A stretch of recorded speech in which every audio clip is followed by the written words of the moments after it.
హల్లెలూయా. దేవునికి మహిమ కలుగును గాక. ఆమేన్. ప్రభువైన యేసుక్రీస్తు నామంలో మీకు అందరికీ వందనాలు, శుభాలు. యెహోవా ఉన్నతమైన దేవుని సన్నిధి మనల్ని మనం దేవునికి కనపరుచుకుందాం. పరిశుద్ధ దినం, ఆరాధనా దినం. దేవుణ్ణి ఆరాధించువారు ఆత్మతో సత్యంతో ఆరాధింపవలనని దేవుని వాక్యం సెలవిచ్చిన రీతిగా ఈ పరిశుద్ధ దినము, ఆరాధనా దినము దేవుణ్ణి సమీపించి స్తుతించి ఆరాధిద్దాం. దేవుడు చేసిన మేళ్లను బట్టి దేవునికి కృతజ్ఞతలు. హల్లెలూయా. చేతులెత్తి చెప్దాం. హల్లెలూయా. కొద్ది సమయము దేవుణ్ణి స్తుతించి ఆరాధిద్దాం. పాటల ద్వారా ఆరాధన ప్రారంభించుకుందాం. 40 రోజుల ఉపవాస దినములలోని పరిశుద్ధ దినం, ఆదివారం ఆరాధన. దేవునికి మహిమ కలుగును గాక. ఆమేన్. దేవుని స్తుతించుడి, ఎల్లప్పుడు దేవుని స్తుతించుడి. దేవుని స్తుతించుడి, ఎల్లప్పుడు దేవుని స్తుతించుడి. ఆయన పరిశుద్ధాలయమందు, ఆయన పరిశుద్ధాలయమందు, ఆయన సన్నిధిలో, ఆయన సన్నిధిలో ఎల్లప్పుడు దేవుని స్తుతించుడి.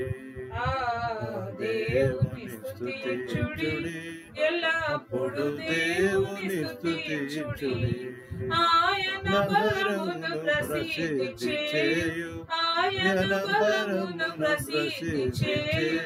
ఆకాశ విశాలమందు, ఆకాశ విశాలమందు ఎల్లప్పుడు దేవుని స్తుతించుడి. దేవుని స్తుతించుడి, ఎల్లప్పుడు దేవుని స్తుతించుడి. ఆయన పరక్రమ కార్యము బట్టి, ఆయన పరక్రమ కార్యము బట్టి, ఆయన ప్రభావమును, ఆయన ప్రభావమును ఎల్లప్పుడు దేవుని స్తుతించుడి. దేవుని స్తుతించుడి, ఎల్లప్పుడు దేవుని స్తుతించుడి. సకల ప్రాణులు యెహోవా స్తుతించుడి, సకల ప్రాణులు యెహోవా స్తుతించుడి. హల్లెలూయా, హల్లెలూయా. ఎల్లప్పుడు దేవుని స్తుతించుడి. దేవుని స్తుతించుడి, ఎల్లప్పుడు దేవుని స్తుతించుడి. హల్లెలూయా. హల్లెలూయా. చేతులెత్తి చెప్దాం. మరొక పాట ద్వారా దేవుని మహిమ కొరుద్దాం. స్వరం ఎత్తి దేవుని ఆరాధిద్దాం. హల్లెలూయా. హల్లెలూయా. ఎంత మంచి దేవుడవేసయ్యా, ఎంత మంచి దేవుడవేసయ్యా. చింతలన్నీ తీరనయ్యా నిన్ను చేరగా, ఎంత మంచి దేవుడవేసయ్యా. నా చింతలన్నీ తీరనయ్యా నిన్ను చేరగా, ఎంత మంచి దేవుడవేసయ్యా. ఘోర పాపినైన నేను దూరంగా పారిపోగా, ఘోర పాపినైన నేను దూరంగా పారిపోగా, నీ ప్రేమతో నన్ను క్షమించి నన్ను హత్తుకొన్నావయ్యా. నీ ప్రేమతో నన్ను క్షమించి నన్ను హత్తుకొన్నావయ్యా. ఎంత మంచి దేవుడవేసయ్యా, ఎంత మంచి దేవుడవేసయ్యా. చింతలన్నీ తీరనయ్యా నిన్ను చేరగా, ఎంత మంచి దేవుడవేసయ్యా. నా చింతలన్నీ తీరనయ్యా నిన్ను చేరగా, ఎంత మంచి దేవుడవేసయ్యా. నాకున్న నన్ను విడిచిపోయినను, నాకున్న మరచిపోయినను ఎన్నెన్నో ఇబ్బందులకు గురి చేసిన నన్ను నీవు విడువలేదయ్యా. ఎన్నెన్నో ఇబ్బందులకు గురి చేసిన నన్ను నీవు విడువలేదయ్యా. ఎంత మంచి దేవుడవేసయ్యా, ఎంత మంచి దేవుడవేసయ్యా. చింతలన్నీ తీరనయ్యా నిన్ను చేరగా, ఎంత మంచి దేవుడవేసయ్యా. నా చింతలన్నీ తీరనయ్యా నిన్ను చేరగా, ఎంత మంచి దేవుడవేసయ్యా. నీవు లేకుండా నేను ఈ లోకంలో బ్రతకలేనయ్యా. నీవు లేకుండా నేను ఈ లోకంలో బ్రతకలేనయ్యా. నీతో కూడా ఈ లోకం నుండి పరలోకం చేరదనేసయ్యా. నీతో కూడా ఈ లోకం నుండి పరలోకం చేరదనేసయ్యా. ఎంత మంచి దేవుడవేసయ్యా, ఎంత మంచి దేవుడవేసయ్యా.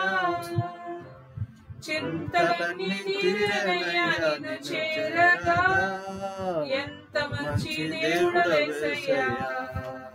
నా చింతలన్నీ తీరనయ్యా నిన్ను చేరగా, ఎంత మంచి దేవుడవేసయ్యా.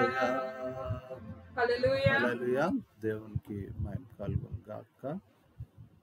దేవుడు మనతో మాట్లాడాలని ఆశపడుతున్న మాటలు పరిశుద్ధ గ్రంథం, పాత నిబంధన గ్రంథం, నిర్గమకాండం 24వ అధ్యాయం 17వ వచనం 18వ వచనం చదువుకుందాం. రెవరెండ్ జి ఫెర్సిస్ విక్టర్ పాస్టమ్మ గారు చదివి వినిపిస్తారు. నిర్గమకాండం 24వ అధ్యాయం 17వ వచనం 18వ వచనం చదువుకుందాం. హల్లెలూయా. హల్లెలూయా.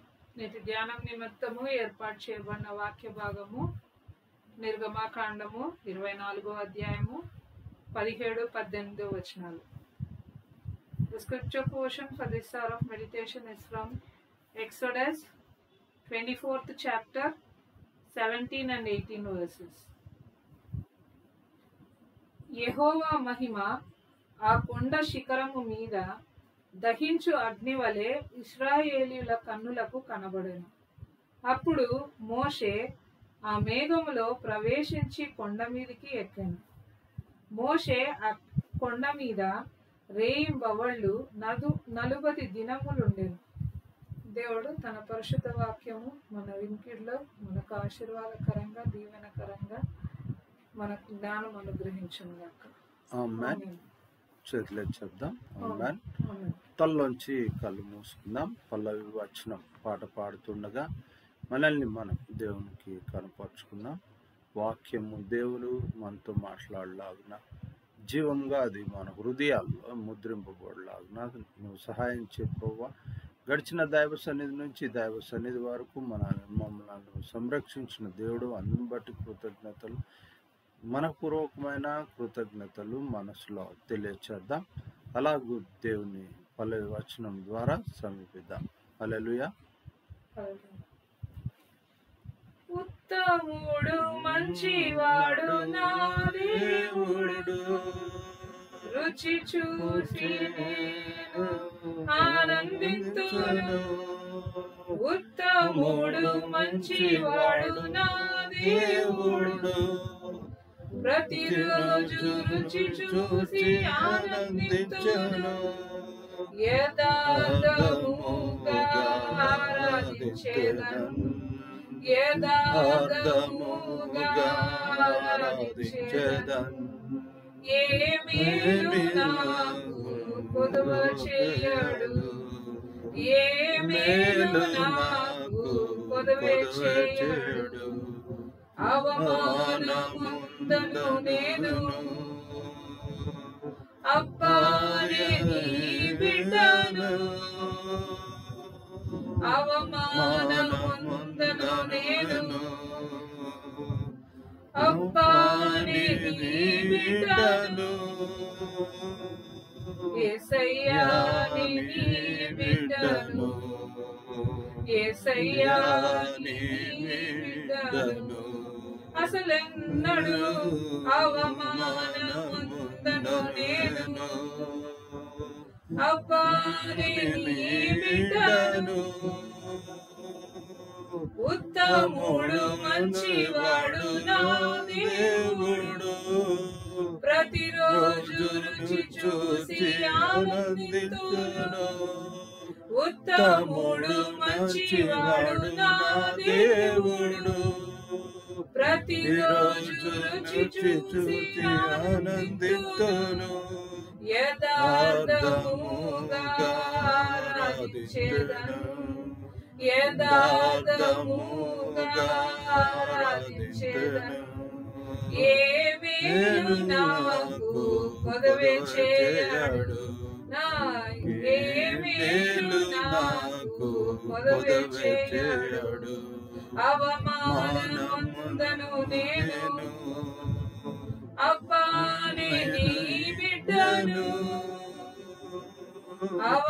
అవమానముందను నేను అబ్బా నీ బిడ్డను యేసయ్యా నీ బిడ్డను ఎన్నడూ అవమానముందను నేను అబ్బా నీ బిడ్డను యేసయ్యా నీ బిడ్డను యేసయ్యా నీ బిడ్డను తండ్రి వందనాలు స్తుతులు స్తోత్రము కృతజ్ఞత క్షేమం ఇచ్చి కాపుదల్లో పరిస్థితుల రీతిని బట్టి తండ్రి మాతో ప్రార్థనలో ఏకీభవిస్తున్న ప్రతి ఒక్క బిడ్డ ప్రార్థన అంగీకరిస్తున్న దేవుడు నీ చిత్తానుసారంగా వారి ఎడల వారి మొరలు ఆలకించి వారికి జవాబిచ్చు దేవుడు తండ్రి వందనాలు ప్రభా తండ్రి వాక్యము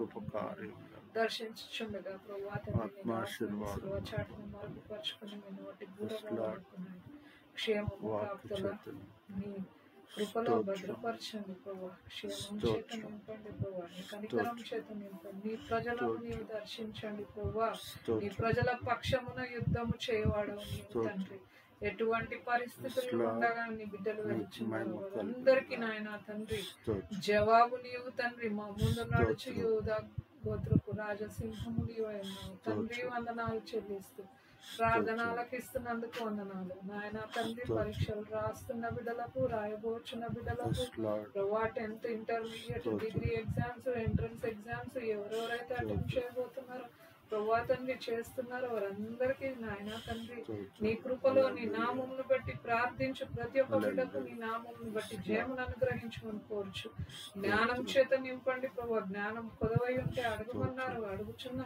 ప్రతి ఒక్క బిడ్డను మీరు దర్శించు దేవుడు ఎన్నందుకు వందనాలు చెల్లిస్తూ నాయన తండ్రి ఈ సమయం మాకు ఇచ్చినందుకు వందనాలు నాయన నిన్ను స్తుతించి ఆరాధించడానికి యోగ్యతనిచ్చినందుకు వందనాలు చెల్లిస్తూ యేసు నామములో ప్రార్థించి వేడుకొంచున్నాం తండ్రి ఆమేన్ ఆమేన్ ఆమేన్ చేతులు చెప్దాం ఆమేన్ దేవునికి మహిమ కలుగును గాక ఆమేన్ 40 రోజులు ఉపవాసంలో దేవుడు మనల్ని ఈ పరిశుద్ధ దినంలోనికి ప్రవేశింపచేశాడు అందుని బట్టి కృతజ్ఞతలు పరిశుద్ధ దినం ఆరాధన దినం దేవుని సమీపించి ఆశతో మనం దేవుని సమీపిస్తున్న విధానం బట్టి ఆత్మాహారము ఆశీర్వాదముల చేత దేవుడు అత్యధికమైన మేళ్ళ ఆశీర్వాదముల చేత తృప్తిపరచునుగాక ఆమేన్ దైవ సన్నిధి మన హృదయాల్లో దేవుడు మాట్లాడాలని ఆశపడుతున్న మాటలు 45 రోజులు అన్న మాట ఈ వచనం 18వ వచనం చివరి భాగంలో రాయబడ్డ ఆ మాటలు మనం కనుక గమనిస్తే రేయింబవళ్ళు 40 దినములుండెను. ఈ సందర్భం చాలా విలువైంది. ఇక్కడ దేవుని సన్నిధి సముఖము మన హృదయాల్లో ముద్రింపబడాలి అని ఆ దినము మోషే యొక్క 40 దినముల ఉపవాసము, రాత్రింబవళ్ళు ఉపవాసం, 40 దినాలు ఉపవాసం. మన ఉపవాసము అన్నది ఎలా ఉంది అన్న దానికన్నా ఉపవాసంతో దేవుణ్ణి ఎంతో గంభీరంగా, దేవుంటే మహిమకరంగా ఉపవాసంతో సమీపిస్తున్న బిడ్డలు, ఉపవాసం గురించి కన్నా ఉపవాసంలో దేవుని శక్తిని, ఆత్మను, మహిమను మనం పొందుకోవడం ఎలా అన్నది చాలా ప్రాముఖ్యమైంది. ఈ అధ్యాయము అంతటిని చదివితే దేవుని మహాకృప, మోషేతో మాట్లాడుతూ ఉన్నాడు దేవుడు.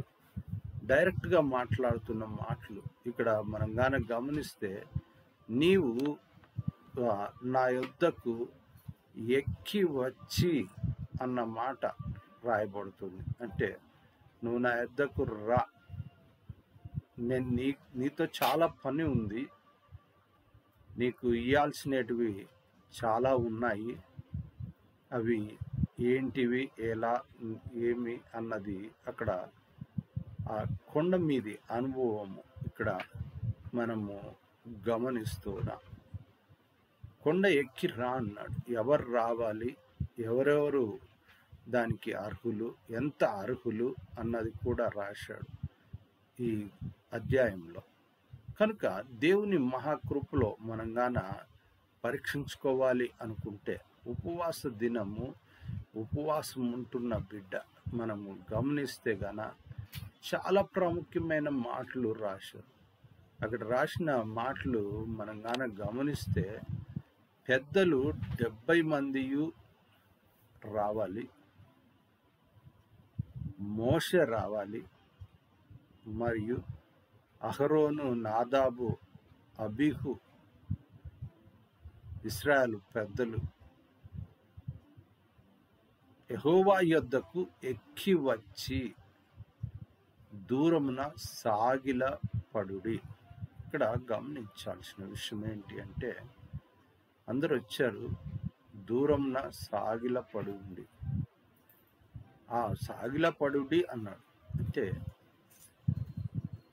వాళ్ళు సాగిల పడి ఉండటము అంటే సాష్టాంగ నమస్కారము. దేవునికి నమస్కారం పెట్టడానికే మనము చాలా ఆలోచిస్తాం.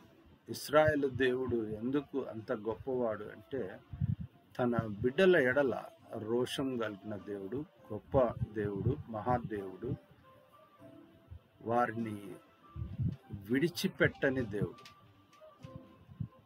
వాళ్ళను ఎంత ప్రేమిస్తాడు అన్నది మనము ఆ ఇశ్రాయేలు దేవుని యొక్క శక్తిని మనం గాన గమనిస్తే గాన,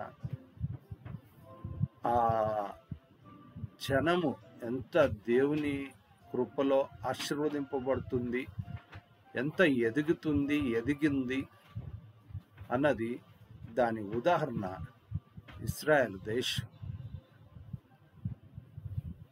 ఆ యొక్క గొప్ప దేవుని యొక్క ఆ ప్రజల పట్ల ఎంత ప్రేమ ఉంది అన్నది కూడా గమనిస్తే గన, ఆయన గొప్ప కార్యాలు చేస్తున్నాడు. ఒక చిన్న దేశం, ఆ ప్రజలు కూడా ఎంత తక్కువ సంఖ్య అనేది ప్రపంచ దేశాలతో పోల్చుకుంటే ఎంత తక్కువ జనం. కానీ ఇక్కడ గమనించాలి, దేవుడు ఎంత గొప్ప దేవుడు అన్నది చాలా ప్రాముఖ్యమైనది. ఉపవాసం ఎందుకు ఉండాలి అన్న డౌట్ మనం గాన ఎవరికైనా ఉంటే గమనించాలి.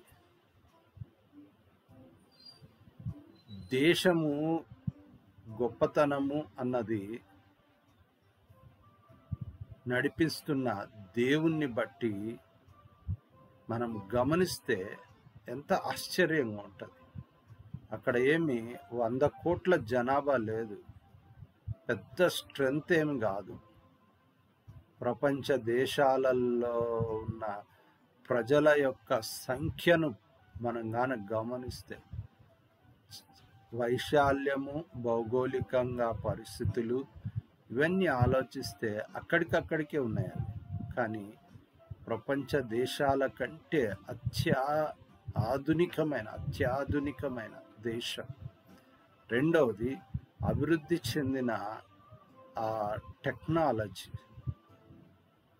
మనుషులలో అవి పరిస్థితులు ఏ పరిస్థితినైనా కూడా జయిస్తారు.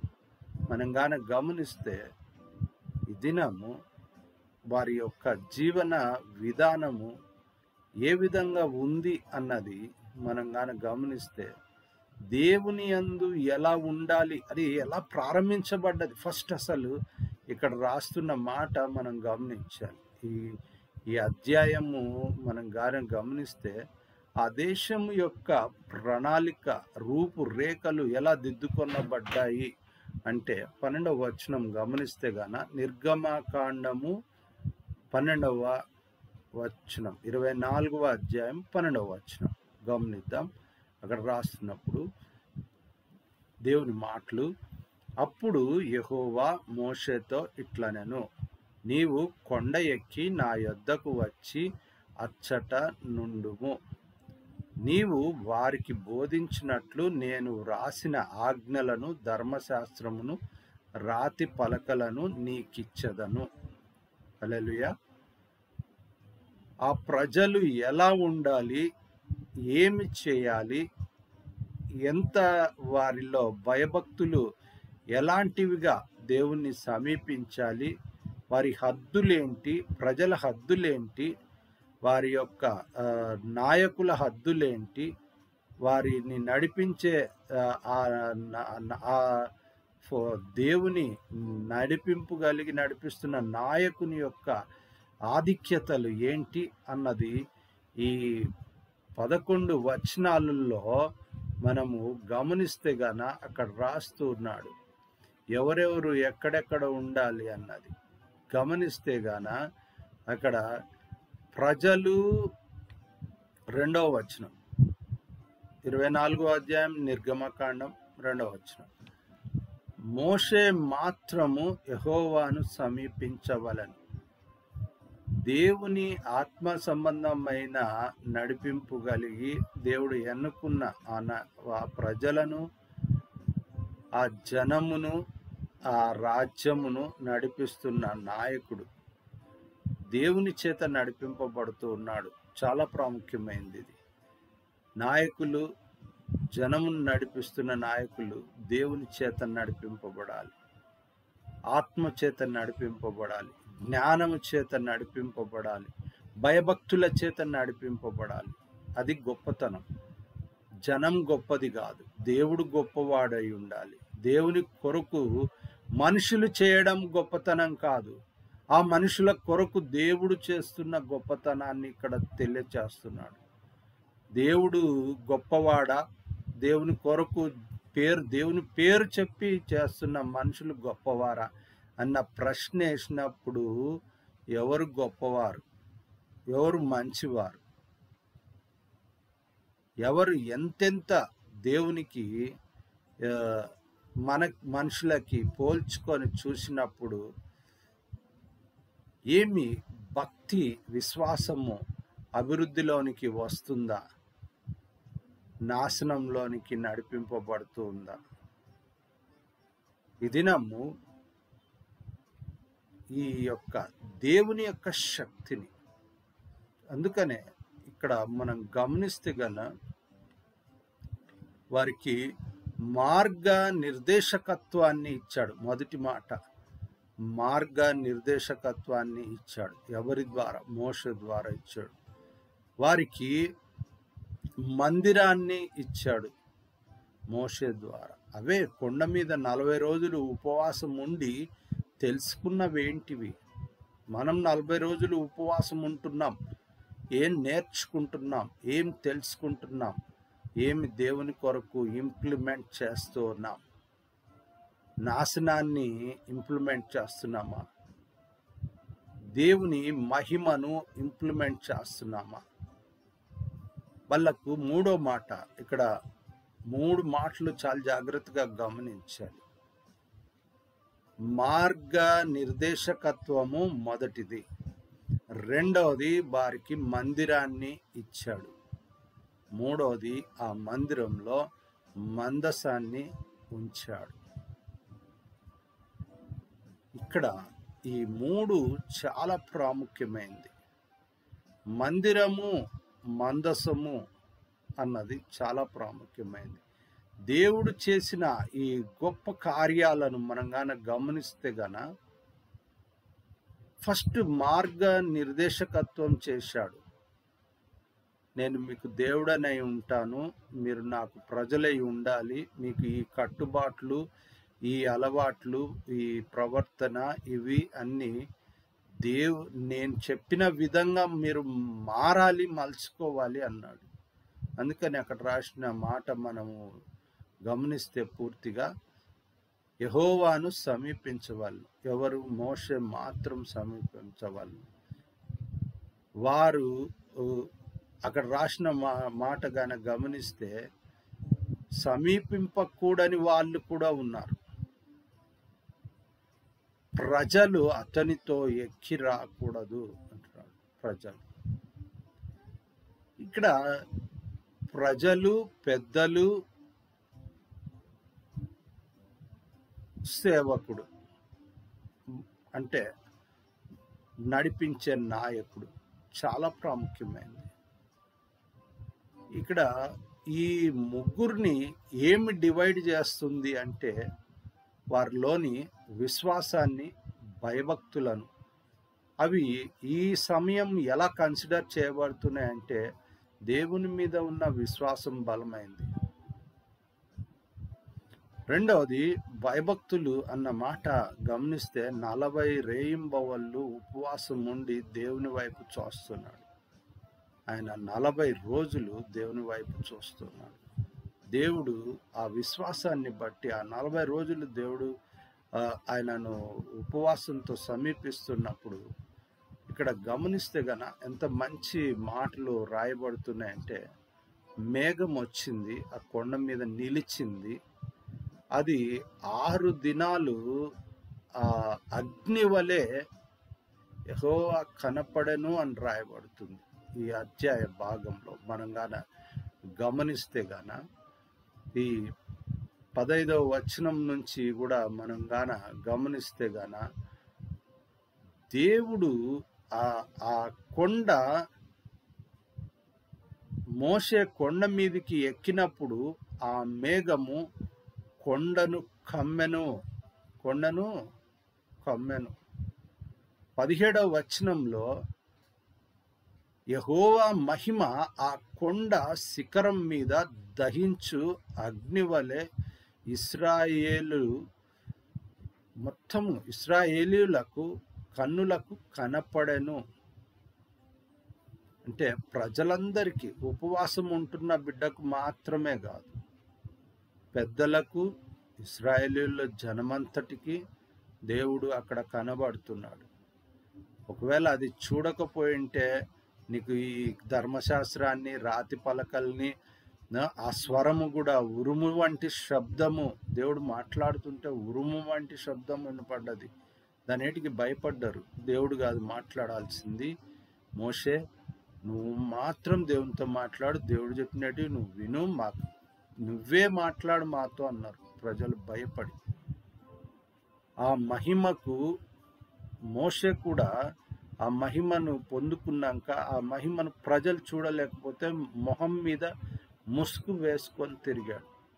ఎందుకంటే ప్రజలు తట్టుకోలేని వారు. అందుకే వాళ్ళని దూరం ఉంచు, ఎక్కి రానియకు అన్నాడు.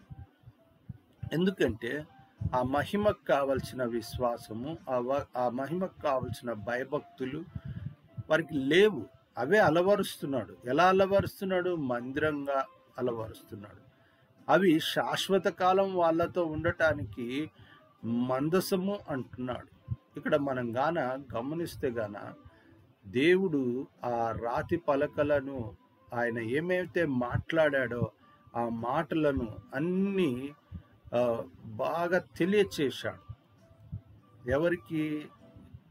కొండ ఎక్కి వచ్చిన మోషేకు తెలియచేశాడు.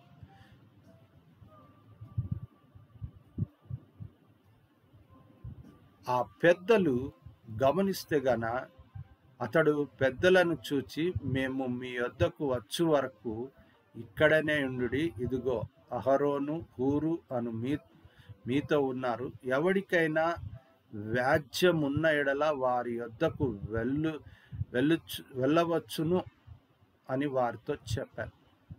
అంటే ఈ 40 రోజులు ఉపవాసం ఉంటే 40 రోజులు ఉపవాసం ఉంటే ఆ ఉపవాసం ఉన్న వ్యక్తి యొక్క పని బాధ్యతను మనము అవి 40 రోజులు స్టాప్ చేయాలన్నా చేయకూడదా, ఆ పని బాధ్యత ఎవరు చేయాలి, మనము ఆ 40 రోజుల తర్వాత మనం పనిని ప్రారంభిస్తాం. 40 రోజుల వరకు ఏ పనులు చేయం, అన్నీ స్టాప్ చేసి ఉంటాం.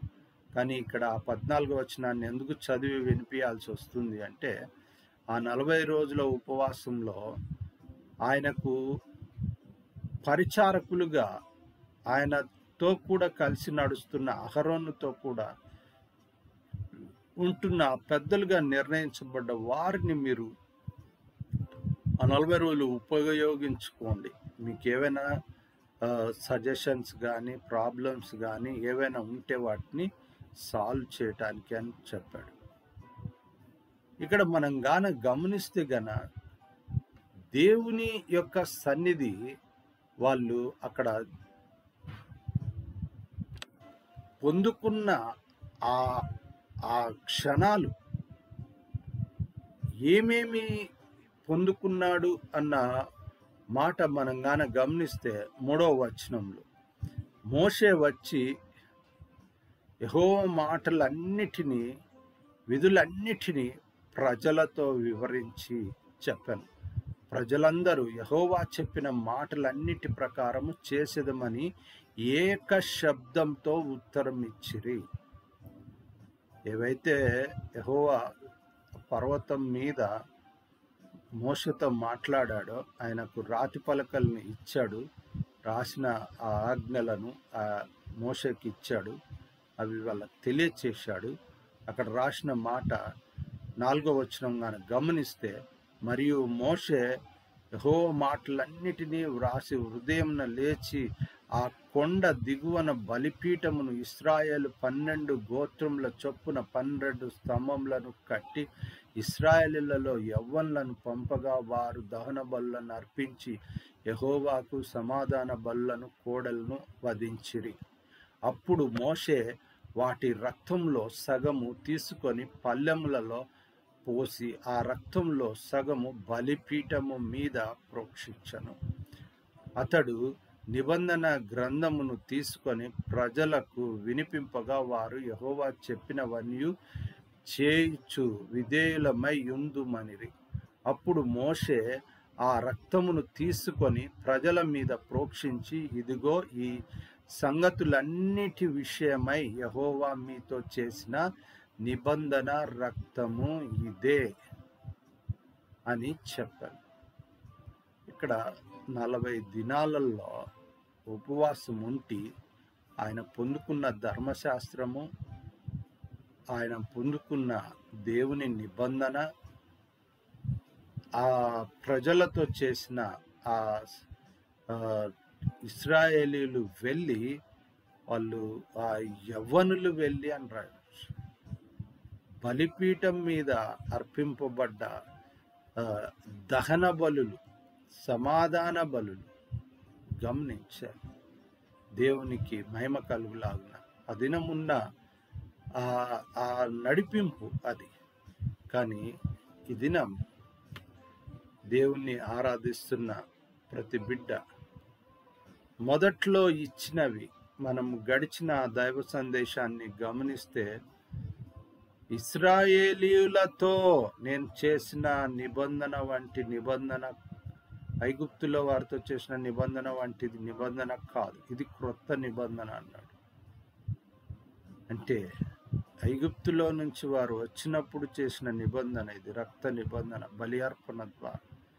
కానీ మనము ఏ నిబంధన ద్వారా ఇప్పుడు ఉపవాసం ఉంటున్నాం, ఎందుకొరకు ఉపవాసం ఉంటున్నాం, ఏం నెరవేర్చాలి, దేవుడు ఏం కోరుకుంటున్నాడు, మనమేం కోరుకుంటున్నాం, దేవుణ్ణి ఎలా మహిమపరచాలి.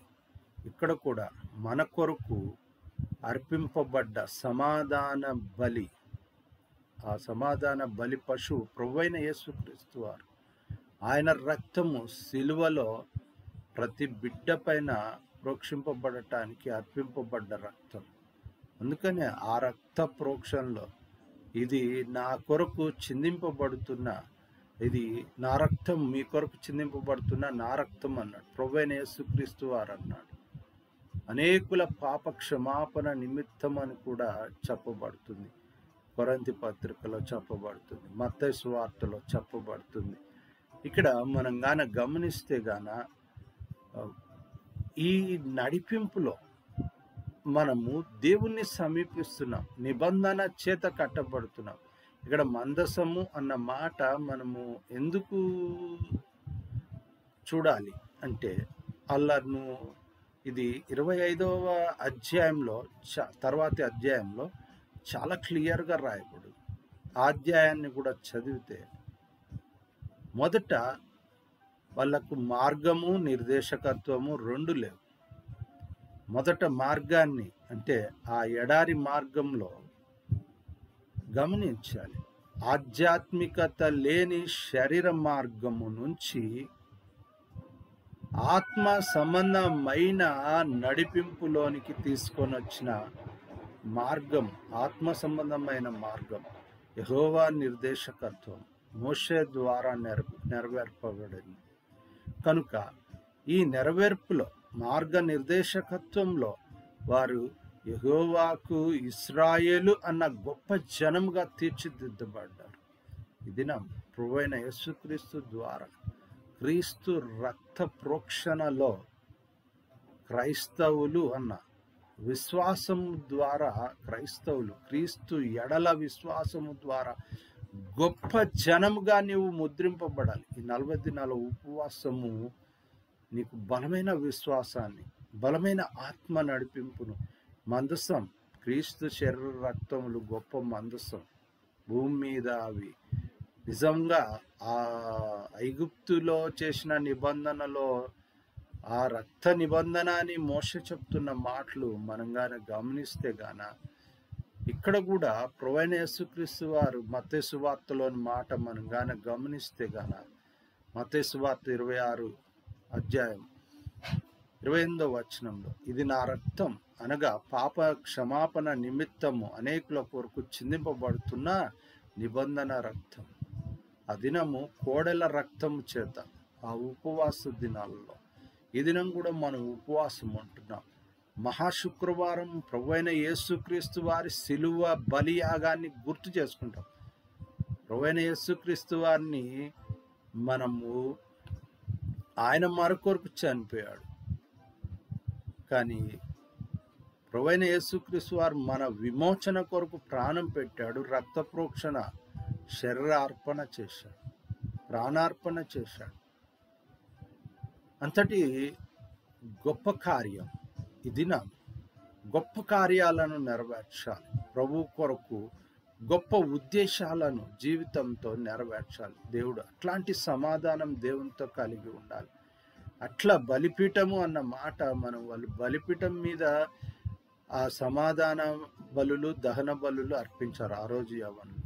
ఈ దినం ఈ యవ్వనులు అంటే ప్రస్తుతం దేవుణ్ణి సమీపిస్తున్న ప్రతి యవ్వనులు హృదయం అనే బలిపీఠం మీద దహన బలిగా, సమాధాన బలుగా ఏం అర్పిస్తున్నాం? ప్రియమైన దైవజనం, దహన బలిగా లోకము, శరీర క్రియలు అందులో కొట్టుకొని పోతున్న డిజిటలైజేషన్ను దహన బలిగా అర్పించగలమా? డిజిటల్ టైము ఎంతో నాశనం చేస్తుంది, దాన్ని దహన బలిగా అర్పింపగలమా? ఉపవాస దినాలలో 40 రోజులు నువ్వు నేర్చుకుంటున్నది, నువ్వు ఏ ఇశ్రాయేలీయులనైనా ఇప్పుడు కూడా నువ్వు ఆ దేశం యొక్క ప్రజల గురించి నువ్వు తెలుసుకునేటప్పుడు, ఎంక్వైరీ చేసినప్పుడు గమనిస్తే వాళ్ళు వాళ్ళ ధర్మశాస్త్రాన్ని విడిచి దూరమై ఉండరు. వాళ్ళ ధర్మశాస్త్రము వాళ్ళతో కూడా వాళ్ళ ప్రాణం మాదిరి నడుస్తుంది. వాళ్ళ దేవుడు వాళ్ళతో ఎలా నడుస్తూ ఉన్నాడో వాళ్ళు కూడా వాళ్ళ దేవునితో అలా నడుస్తున్నారు. అలాంటి భయభక్తులు నీ దేవునితో నీ సంఘంతో, నీ నాయకునితో, సేవ చేస్తున్న నాయకునితో నువ్వు నడవాలి. దినం ఉపవాస దినం తీర్మానం చేసుకో.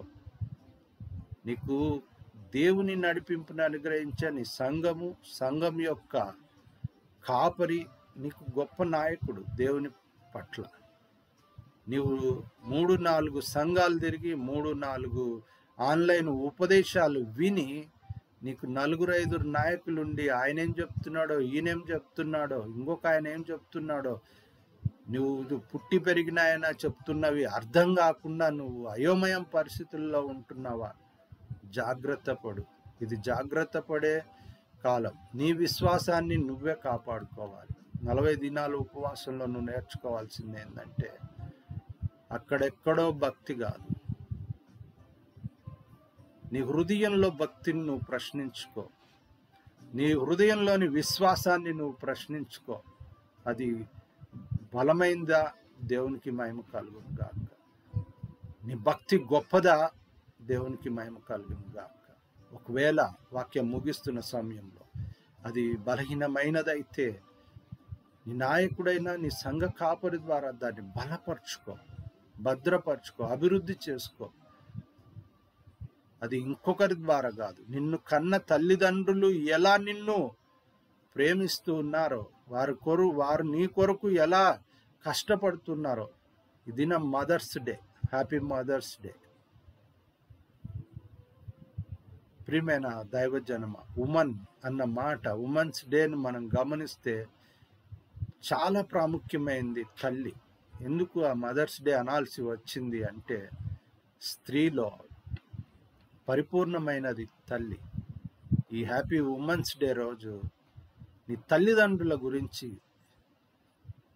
నువ్వు మర్చిపోతున్నావా? లేకుంటే నీ తల్లిదండ్రులుగా నిన్ను ఆధ్యాత్మికంగా, నీకు తల్లిదండ్రులు ఉన్నారు, కన్న తల్లిదండ్రులు ఉన్నారు, నీకు ఆధ్యాత్మిక తల్లిదండ్రులు కూడా ఉన్నారు.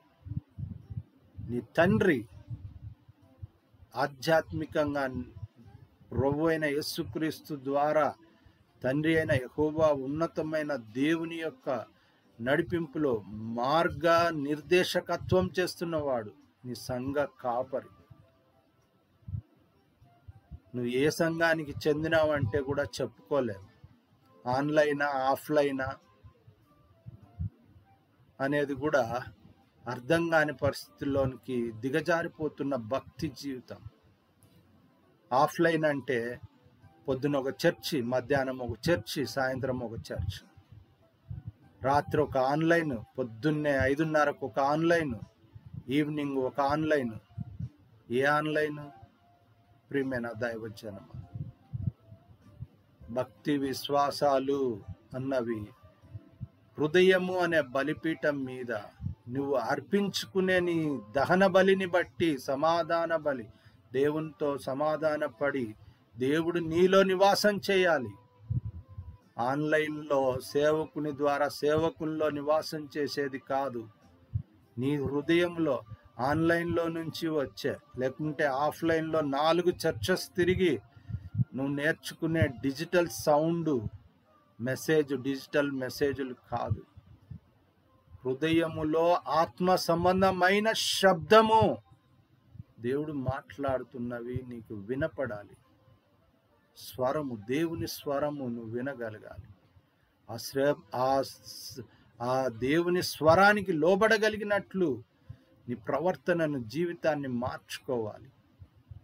నువ్వు సరే, నేను చెప్పేది నీకు తప్పు అనిపిస్తే, బాధ అనిపిస్తే, 4 చర్చెస్కి తిరిగి 4 ఆన్లైన్ మెసేజ్లు విని నలుగురికి నువ్వు లోబడినప్పుడు నువ్వు ఎంత మారావు, ఎంత దేవుడు మహిమ పొందుతున్నాడు అన్నది నా ప్రశ్న. నువ్వు ఒక చోట మారకపోతే 4 చోట 4 రకాలుగా మారున్నావా? ప్రియమైన దైవజనమ, పరీక్షించుకునే సమయం ఇది. నా సంఘము ఒకటే, దేవుడు ఒకటే. నీ నడిపింపు, నీ సేవకుని ద్వారా నడిపింపబడే నీకు ఆధ్యాత్మిక జన్మను, ఆధ్యాత్మిక జీవితమును అనుగ్రహించిన నీ తల్లిదండ్రులు ఉన్నారు. ఆధ్యాత్మిక తల్లిదండ్రులు, కన్న తల్లిదండ్రులు ఎలా ఉంటారో ఆధ్యాత్మిక తల్లిదండ్రులు కూడా ఉంటారు. భారతీయ భాషా స్వభావంలో చెప్పాలంటే మా గురువు మాకు విద్య నేర్పాడు అంటాం. మర్చిపోయి కృతజ్ఞత లేని జీవితాలలో మనం ఉంటూ ఉన్నాం. మేలు పొందుకోవడమే కానీ మేలు చేయటము తెలియని జీవితం. ఉపవాస దినాల్లో దేవుణ్ణి మర్చిపో. ఎవరినైనా మర్చిపోవచ్చు, కానీ దాని లెక్కలు తేలినప్పుడు ఎవరిని ఎందుకు మర్చిపోయావని దేవుడు అడిగే టైం చాలా దూరం ఉంది కదా అనుకుంటున్నాం, కానీ అది చాలా భయంకరంగా ఉంటుంది అనేది మర్చిపోకు. ప్రియమైన దైవజనమా, ఉపవాస దినాలు ఎందుకు అంటే అవి పశ్చాత్తాపడటానికి, అవి ఒప్పుకోవటానికి, వాటి వల్ల మనము క్షమాపణ పొందటానికి, ఇది నా దేవుణ్ణి మహిమపరచటానికి. అందుకనే ప్రభువైన యేసుక్రీస్తు వారు ఏం చేశారు అంటే ఈ ఉమెన్స్ డే రోజు గుర్తుపెట్టుకోవాలి. తన తల్లిని, తన ప్రియ శిష్యునికి బాధ్యతలు ఇచ్చాడు. నువ్వు నా తల్లి, ఇదిగో నీ తల్లి అన్నాడు. ప్రియమైన దైవజనం గమనించు, ధనం తండ్రి తల్లి ఒకే అర్థం. మనం తండ్రిని నెగ్లెక్ట్ చేస్తుంటాం, తల్లిని ప్రేమిస్తాం. ఎందుకు అంటే తల్లి ఎక్కువగా ప్రేమను చూపిస్తుంది కాబట్టి కరెక్షన్ చేయదు. తండ్రి కూడా అదే ప్రేమను చూపిస్తాడు, కాకపోతే ఏంటి అంటే తండ్రి ఎక్కువ కరెక్షన్ చేస్తాడు. అది నచ్చదు. ఆ నచ్చకపోవడంతో ద్వేషింపబడుతూ ఉన్నాడు అని తండ్రి. ఆ స్వభావమే తండ్రి అయిన యెహోవా ఉన్నతమైన దేవుణ్ణి నువ్వు భక్తిని, విశ్వాసాన్ని ద్వేషింపబడి దూరంగా ఉంటున్నావా? ఈ దినం నా ప్రశ్న. ఉపవాస దినాల్లో 40 రోజుల ఉపవాస దినం దేవుణ్ణి సమీపించి మహిమపరచడానికి, భయభక్తులు ఏంటి అని నువ్వు నేర్చుకోవటానికి దేవుడిచ్చిన మహా అవకాశం. ప్రభువా నన్ను క్షమించు. ఈ దినం ఆ మహిమను నేను పొందుకొనటానికి ప్రజల మీద ప్రోక్షించాడు. 8వ వచనం గాన గమనిస్తే గాన ఆ సమాధాన బల్లు, ఆ దహన బల్లులోని సగం రక్తం మాత్రం బలిపీఠం మీద ప్రోక్షించాడు. మిగతా సగం రక్తం తీసుకొని పోయి ప్రజల మీద, పెద్దల మీద, వారి మీద ప్రోక్షించాడు. ఎందుకు? పవిత్రపరచబడటానికి, క్షమింపబడటానికి, దేవుని సన్నిధి రక్త నిబంధనలో పాలిపోగస్తులు కావటానికి. ప్రభువైన యేసుక్రీస్తు ద్వారా, ఆ రక్త ప్రోక్షణ ద్వారా ఈ దినము మనము ఆ నిబంధన రక్తము ద్వారా, ప్రభువైన యేసుక్రీస్తు వారి ఆ రక్త నిబంధనలో మనం ఉన్నామా లేదా? ఉంటే దేవుణ్ణి కొరకు పాలిభాగస్తులుగా ఉండాలి. మొదట నా రాజ్యమును, నీతిని మీరు వెదకుడి అన్నాడు. ఇది ఆ ప్రశ్నకు జవాబు. కనీసం ఈ 40 రోజులు వెతుకుదాం, దాన్ని నెరవేరుద్దాం. ప్రియమైన దైవజనమా, దేవుని సన్నిధి ఇలాగూ సమీపించి మహిమపరచు పర్యంతం దైవ సన్నిధి మనల్ని ఏలునుగాక. తల్లోంచి కళ్ళు మూసుకుందాం, ప్రార్థన చేసుకుందాం. ముగింపు ప్రార్థన, దైవాశీర్వాదం, ప్రభు నేర్పిన ప్రార్థన, సెలవు కీర్తనతో దైవ సన్నిధి పరిశుద్ధ దినం ఆరాధన ముగించుకుందాం. ప్రార్థనలో ఏకీభవిద్దాం. పరిశుద్ధుడా, మహోన్నతుడా, సర్వశక్తి మికిల్ దయా ప్రేమ గొప్ప కనికరంగాన్ని కృతజ్ఞతలు స్తోత్రాలు. నా నోటి మాటలు అందరి హృదయ ధ్యానము మీకు అంగీకార కృతమగును గాక. తండ్రి, 40 రాత్రులు, 40 దినములు, రేయిం బవళ్ళు 40 దినములు నిన్ను సమీపించి ప్రజల కొరకు గొప్ప మార్గ నిర్దేశకత్వం చేసిన మోషే అనుభవం, మందిరాన్ని, మందసాన్ని, బలిపీఠమును, నాయన గుడారమును వారికి ఇచ్చాడు. ఈ దినం ప్రభువైన యేసుక్రీస్తు వారి ఆ రక్త ప్రోక్షణలో క్రీస్తు యొక్క నేనే ఈ దేవాలయమును అన్నాడు. దాన్ని ఎవడు పడగొట్టలేడు. ఒకవేళ పడగొట్టినా కూడా అది 3వ దినం లేపబడును అని చెప్పబడిన మాట. ఆ అనుభవములో పునరుత్థాన శక్తిని పొందుకోవటానికి ఈ 40 దినాల ఉపవాసం, భక్తి, విశ్వాసాల్లో ప్రభువా బలమైన నాయన ఆత్మ నడిపింపు పొందుకోవటానికి, క్రీస్తు యందు విశ్వాసము, వినుట వలన విశ్వాసం కలుగును అని, ఆ విశ్వాసము పరలోక రాజ్యమునకు కుమారులను, కుమార్తెలనుగా తీర్చిదిద్దునన్న సత్యంలోనికి, సర్వ సత్యంలోనికి నడిపింపబడటానికి కృపను అనుగ్రహించండి తండ్రిని. కృతజ్ఞతలు, నాతో మీరు మాట్లాడిన మాటలను బట్టి కృతజ్ఞతలు నాయన. నా నోటి మాటలు మా అందరి హృదయ ధ్యానము మీకు అంగీకారకృతమగును గాక. వినగలిగిన చెవు, గ్రహింపగలిగిన మనసు, నెరవేర్చగలిగిన జీవితం మీరు మాకు దయచేయండి. వాక్యం వింటున్న ప్రతి బిడ్డను దర్శించండి నాయన. ఈ పరిశుద్ధ దిన ఆశీర్వాదం, ఆత్మ నడిపింపు, యెహోవా యందు భయభక్తులతోను నాయన ఉపవాసంలో ఉంటున్న ప్రతి బిడ్డకు, ప్రత్యేకంగా ఉపవాసాన్ని నెరవేర్చిన ప్రతి బిడ్డకు మెండుగు దయచేయండి. నీ యందు భయభక్తులు కలిగి విశ్వాసమును భయభక్తులను నెరవేర్చు ప్రతి బిడ్డకు మెండుగా దయచేయండి.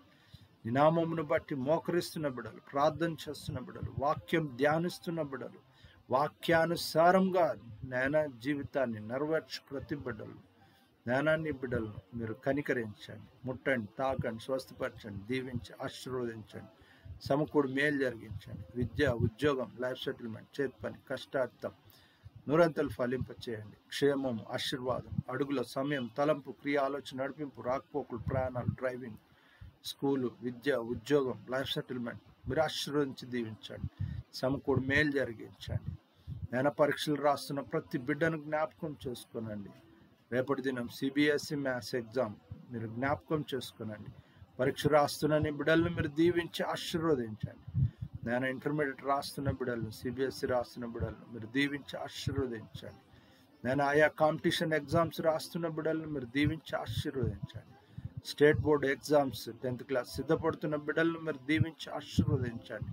నీ సన్నిధి నీ బిడ్డలతో కూడా ఉంచండి. యేసు రక్తం ప్రోక్షిస్తున్నాం, దయించి అగ్ని ఆత్మ వాక్కు విడుదల చేస్తున్నాం తండ్రి. నీ సన్నిధి కన్నీళ్లు కారుస్తున్న బిడ్డలు, దుఃఖపడుతున్న బిడ్డలు, అస్వస్థ అనారోగ్యంతో ఉంటున్న బిడ్డలు మీరు దర్శించండి, కనికరించండి, క్షమించండి, ఆశీర్వదించండి, ముట్టండి, తాకండి, స్వస్థపరచండి, సమకూడి మేలు జరిగించండి. చేసిన మేళ్ళన్ని బట్టి కృతజ్ఞతలు. యేసు నామములో ప్రార్థన చేస్తున్నాం తండ్రి, ఆమేన్. చేతులు ఎత్తి చెప్దాం, ఆమేన్. దైవాశీర్వాదం, తండ్రి, కుమార, పరిశుద్ధాత్మ దేవుని సకల ఆశీర్వాదం, ఐశ్వర్యం, సన్నిధి, సాహసం, తోడు, నీడ, కాపుదల, యెహోవా ఉన్నతమైన దేవుని ఆశీర్వాదం సదాకాలం. వాక్యం విని గ్రహించి నెరవేర్చి దేవుని యందు విశ్వాసమును భక్తి నెరవేర్చు ప్రతి బిడ్డకు యెహోవా ఉన్నతమైన దేవుని ఆశీర్వాదం సదాకాలం తోడెండును గాక. ఆమేన్. చేతులు చెప్దాం, ఆమేన్. ప్రభు నేర్పిన ప్రార్థన. పరలోకమందున మా తండ్రి, నామం పరిశుద్ధపరచబడును గాక, నీ రాజ్యం మాకు వచ్చును గాక, నీ చిత్తం పరలోకమందు నెరవేరినట్లు భూమి అందు నెరవేరును గాక. నేడు మాకు కావాల్సిన దినాహారం మా దయచేయండి. మా రుణస్తులను మేము క్షమించున్న ప్రకారం మారుణం క్షమించు. మా శోధనలో తప్పించు. ఎందుకంటే రాజ్యం, బలం, మహిమ నిరంతరం నీవు నావు తండ్రి. ఆమేన్. చేతులెత్తి చెప్దాం, ఆమేన్. సెలవు కీర్తనతో ఈ పరిశుద్ధ దైవ సన్నిధి ముగించుకుందాం. ఆశీర్వాదం మా మీద వర్షింపచేయుమిషా, ఆశతో నమ్మియున్నాము నీ సత్య వాగ్దాతము. హిమాయి మీద కృమ్మరించుము దేవా, క్రమ్మర ప్రేమ వర్షంబు కృమ్మరించుము దేవా. ఆమేన్, ఆమేన్, ఆమేన్.